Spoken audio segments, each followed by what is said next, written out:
ওর নাতি নাতি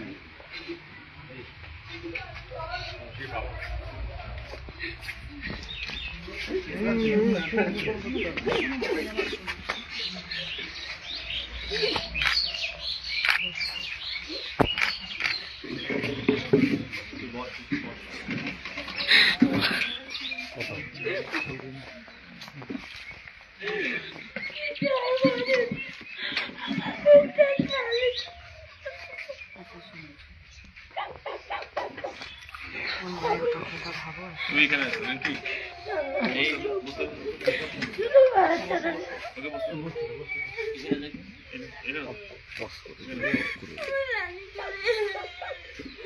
এতক্ষণ ধরতে বসে ধরে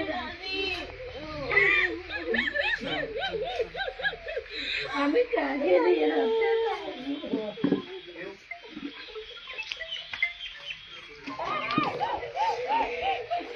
এরকম আমার ভাগ্যে হবে আমি জানি না।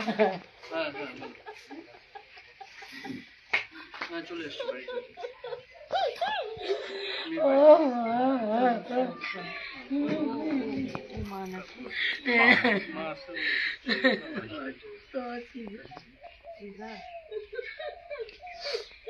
আমি কি করবো এখন? আমাদের ছেলেকে মেয়েকে দেখতে হবে। তোমার এখন একটাই কাজ, যে চলে গেল তারপরে ছেলে আর মেয়েকে দেখতে হবে। সবসময় যেতে হবে।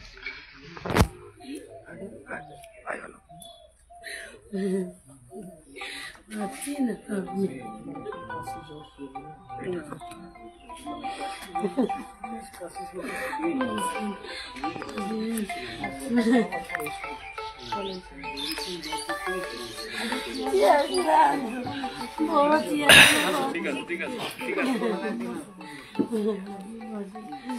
বসো বসো দিদা, বসো। মিনাক্ষী দি,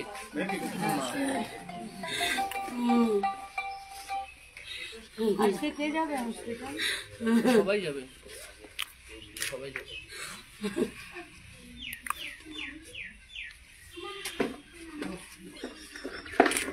চলো এখানে বসে আমার মুখটা খালি। চলো।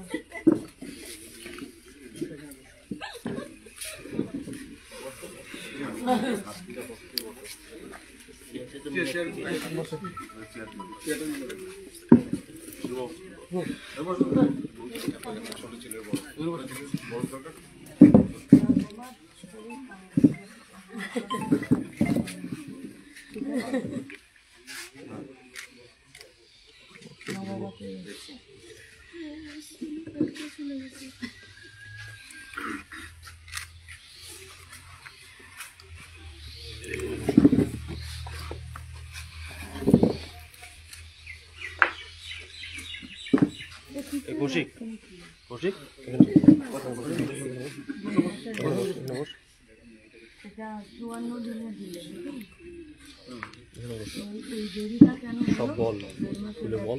45 হয়েছে।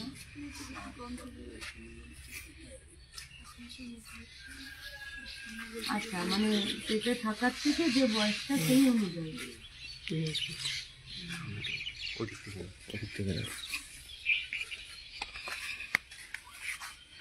যখন ভ্যাকসিন নিতে গেছিল তখন একটু শরীর খারাপ ছিল, জ্বর খাওয়া,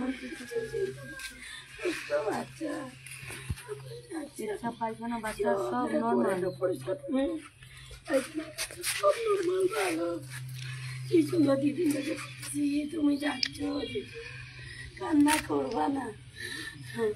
বাবা একটু কান্না কর, কি সুন্দর তাকাচ্ছে। ও বাচ্চা বাবা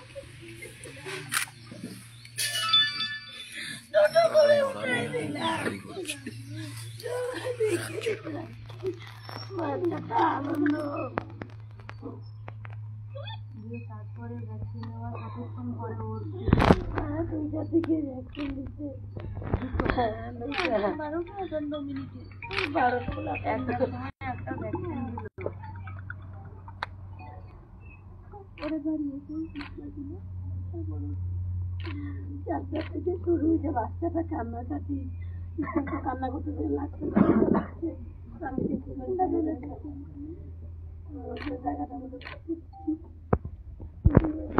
বেশ ভালো, বিকালে নিয়ে ঘুরতেছি, সুন্দর গাছে গাছে ভালো বাচ্চাটা।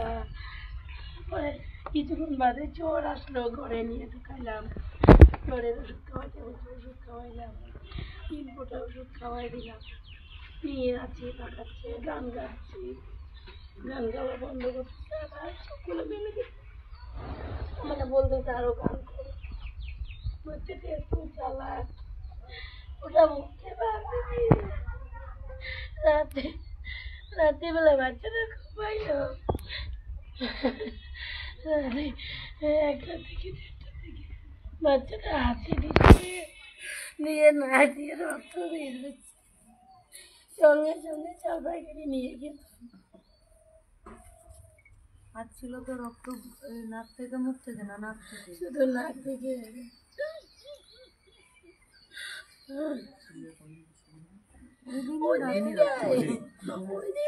সরু 12 ঘন্টা।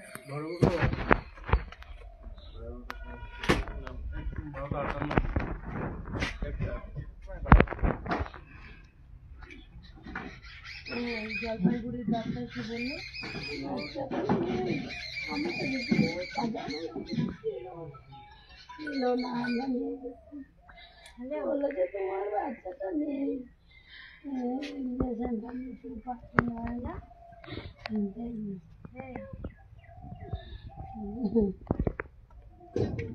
তিনটে ভ্যাকসিন ছিল কালকেই?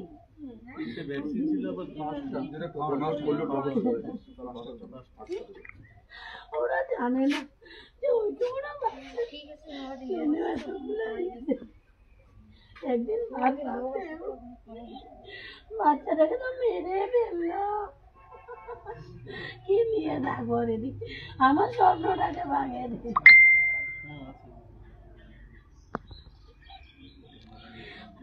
আচ্ছা, আমার ছোট্ট সময়টা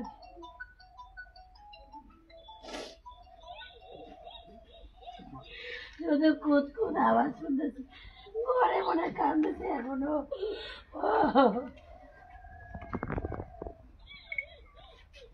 ডাক্তারের সাথে কথা হয়েছে কিছু জলপাইগুড়িতে? ডাক্তারের সঙ্গে মানে ওখানে নেওয়ার পরে ওখানে তো ভর্তি নেই, তখন তো আর কি হয়ে গেছে, দিয়ে তারপরে ডাক্তার কিছু কথা বলেনি? ডেট হয়ে গেছে, এখানে রেখে লাভ নিয়ে গেলাম, মাথাটা ওখানে নিয়ে গেল, সবাই ইয়ে করে নিয়ে আসলাম বাড়িতে গাড়ি করে। আমার ওই মেজো জায়গা ছিল সাথে,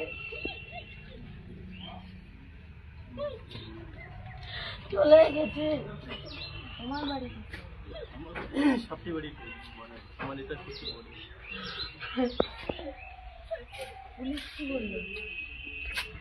পুলিশ আজকে বললো ম্যাডাম যে আজকে গাড়ি করে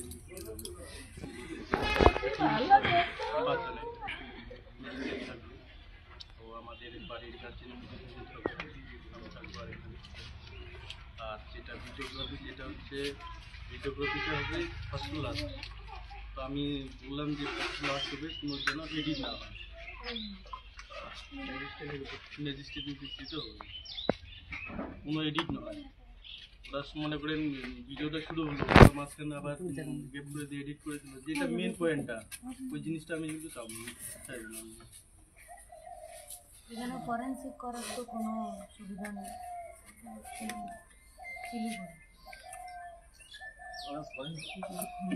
ফরেন্সিক দাবি করলে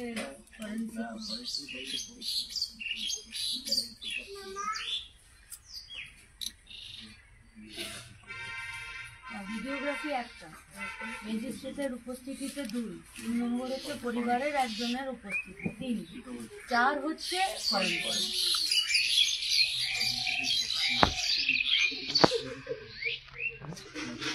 কারণ এইটাতে তো ওষুধের জন্য কি হলো না হলো, ফরেন্সিক ছাড়া তো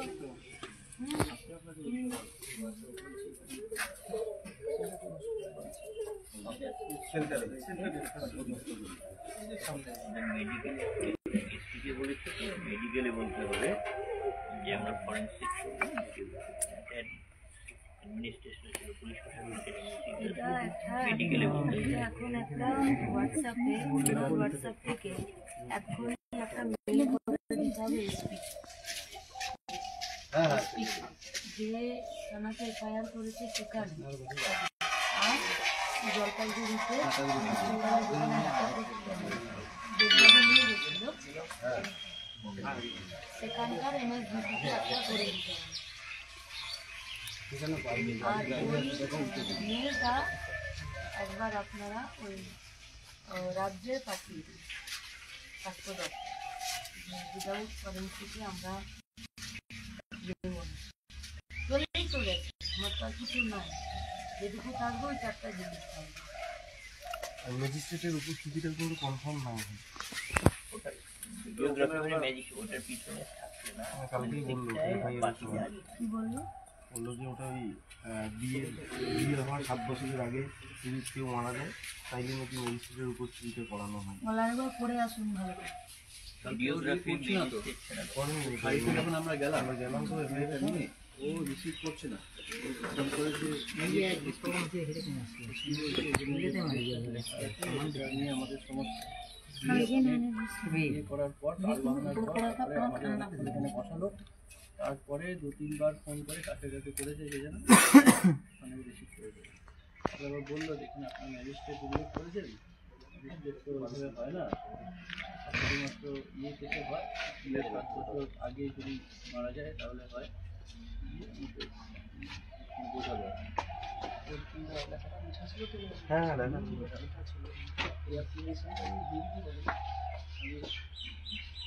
মেটেরিয়াল চেঞ্জ করতে না পারে, চেঞ্জ করতে পারে সেটা পরে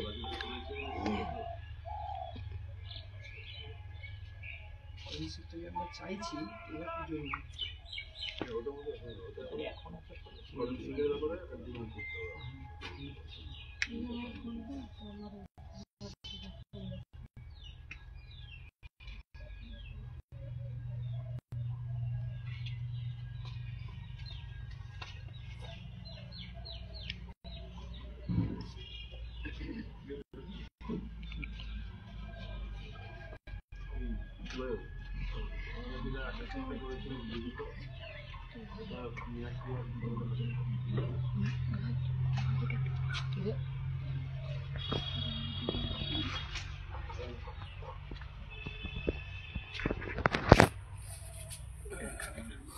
তো সত্য দিয়ে দিবি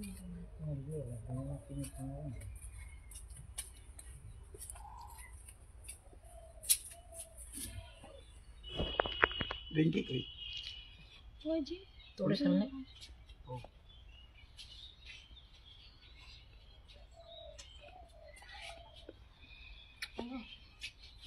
বলছি ওই এফআইআরটা তো নেওয়ার আগে যারা টালবাহানা করে সে তো করেইছে, ওটা ছেড়ে দিন। এখন এরা বলেছিল যে ভিডিওগ্রাফি আর ওই ম্যাজিস্ট্রেটের উপস্থিতি, ম্যাজিস্ট্রেটের উপস্থিতিতে দেখতে গল্প শুনে যে ওটা বিয়ের 7 বছরের মধ্যে যদি হয় তবে ম্যাজিস্ট্রেট হয়, নইলে হয় না। এইসব যা পেরেছে আর কি, ওই যেটা বধূ হত্যার ম্যাজিস্ট্রেট হয় সেইটা বুঝিয়ে দিয়েছে। তো এই সবগুলো হয়েছে। এখন ফরেন্সিকও হবে না, যেহেতু ফরেন্সিকের ডিমান্ড নেই। ম্যাজিস্ট্রেটটাতেও একটা কিন্তু লাগিয়ে রেখেছে, পোস্টমর্টম এখন 11টার সময় করে দেবে, যেহেতু এইসব কেসগুলোকে ওরা তাড়াতাড়ি। এখন কি হয়েছে সেটা জানতে পারলে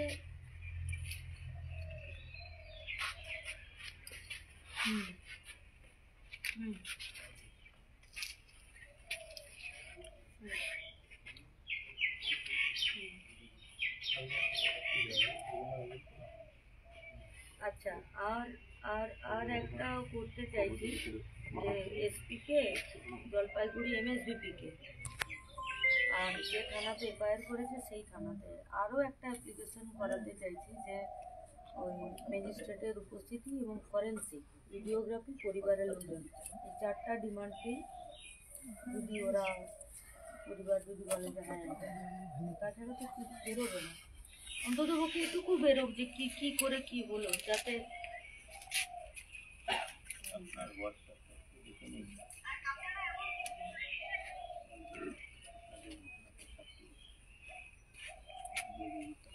যেটা আপনি লিখেছেন সেটার সাথে এই 4টা পয়েন্টকে একটু অ্যাড করে দেওয়া যায়, তাহলে ওটা এক্ষুনি অন্তত ওকে মেলটা করিয়ে রেখে দিতাম, মানে হোয়াটসঅ্যাপগুলো। পরিবার, ম্যাজিস্ট্রেট, ভিডিওগ্রাফি, ফরেন্সিক।